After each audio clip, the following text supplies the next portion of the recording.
নমস্কার বন্ধুরা, সকলকে স্বাগত জানাচ্ছি। আশা করছি সবাই ভালো আছেন।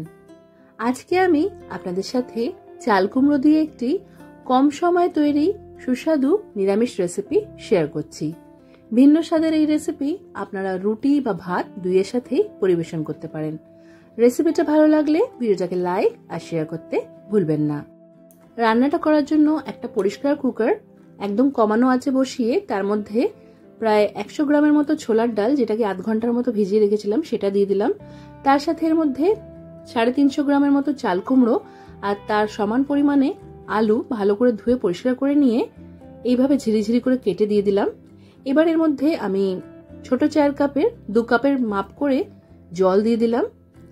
তারপর হাফ চা চামচের মতো নুন আর হাফ চা চামচ হলুদ গুঁড়ো দিয়ে ওপর থেকে 2টো তেজপাতা ছিঁড়ে দিয়ে দিলাম। এবার এই সবকিছুকে ভালো করে মিশিয়ে নিতে হবে। তেজপাতাটা দিয়েছি যাতে এর মধ্যে একটা খুব সুন্দর ফ্লেভার অ্যাড হয়, তাই জন্য সবকিছুকে ভালো করে মিশিয়ে নিয়ে এবার কুকারের ঢাকনাটা লাগিয়ে মাঝারি আঁচে এটা 3টে সিটি পড়া পর্যন্ত আমাদের সেদ্ধ করে নিতে হবে। 3টে সিটি পড়ে গেলে আঁচটা বন্ধ করে দিয়ে পুরোপুরি প্রেসারটা বেরিয়ে যাওয়া পর্যন্ত অপেক্ষা করতে হবে। তারপর ঢাকাটা আমাদের খুলে নিতে হবে। এখানে দেখতেই পাচ্ছেন ছোলার ডাল, চাল কুমড়ো, আলু সবকিছু খুব সুন্দরভাবে সেদ্ধ হয়ে গেছে। এটাকে হাতা দিয়ে একটু মিক্স করে নিচ্ছি আমি।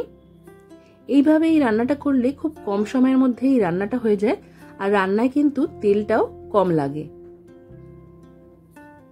তো এবার বাকি রান্নাটা করার জন্য আমি একটা ফ্রাইং প্যানের মধ্যে প্রায় 1.5 টেবিল চামচের মতো দিয়ে দিলাম সর্ষের তেল। তেলটাকে ভালো করে গরম করে নিতে হবে। তেল গরম হয়ে গেলে এর মধ্যে দিয়ে দিতে হবে আমাদের হাফ চা চামচের মতো গোটা জিরে ফোড়ন।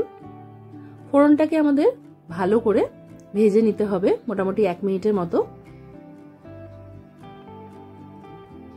ফোড়নটা ভাজা হয়ে গেছে। এবার এর মধ্যে হাফ ইঞ্চি সাইজের আদা আর প্রায় 2টোর মতো কাঁচা লঙ্কা ভালো করে বেটে নিয়েছিলাম, সেটা দিয়ে দিলাম। এবার এর মধ্যে একটা বড় টমেটো, যেটাকে এইভাবে আমি পেস্ট করে নিয়েছি, সেটা দিয়ে দিলাম। তার সাথে প্রায় 2 চিমটের মতো হিং দিয়ে দিলাম। আমরা এই রান্নাটা যেহেতু নিরামিষভাবে করছি আর স্বাদটা একটু ভালো করার জন্য একটু হিং দিতে হবে। আদা বাটার সাথে হিংটা কষানো হলে স্বাদটা খুব ভালো হয়। এবার সবকিছুকে মিক্স করে নেওয়ার পর এর মধ্যে দিয়ে দিলাম 1/4 চা চামচের মতো হলুদ গুঁড়ো আর খুব সামান্য একটু কাশ্মীরি লঙ্কার গুঁড়ো দিয়েছি কালারের জন্য। যেহেতু আমি এর মধ্যে কাঁচা লঙ্কা বাটা ব্যবহার করেছি, তাই কালারের জন্য কাশ্মীরি লঙ্কার গুঁড়ো দিলাম। আপনারা না দিতে চাইলে এটা বাদও দিতে পারেন।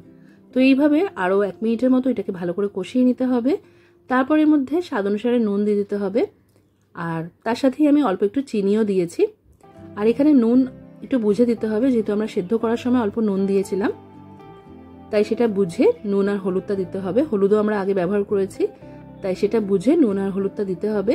এখানে মশলা কষানো হয়ে গেছে। এবার এর মধ্যে যেই চাল কুমড়ো, আলু আর ছোলার ডালটা সেদ্ধ করে রেখেছিলাম সেটা দিয়ে ভালো করে মিশিয়ে নিতে হবে। আঁচটা এই সময় একটু বাড়িয়ে নিতে হবে, তাহলে রান্নাটা তাড়াতাড়ি হয়ে যাবে। যেহেতু এর মধ্যে ছোলার ডাল আছে, তাই এটা খুব তাড়াতাড়ি ঘন হয়ে যাবে। তো একবার ভালো করে মিশিয়ে নিলাম এটাকে।